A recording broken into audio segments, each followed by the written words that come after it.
Bakit nga ba hindi ka dapat magalit kapag nagsiselos ang partner mong lalaki?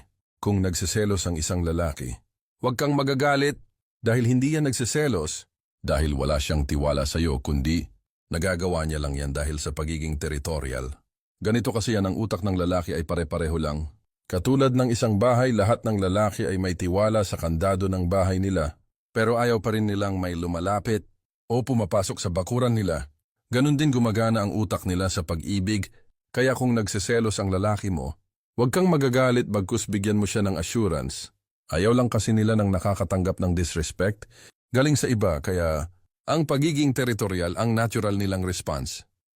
Kaya huwag kayong magagalit pag ang partner nyo nagsiselos. Isa lang yan sa sign ng pagmamahal. Pag yan, huminto ng magselos, doon na kayo mag-alala kasi wala na siyang pake.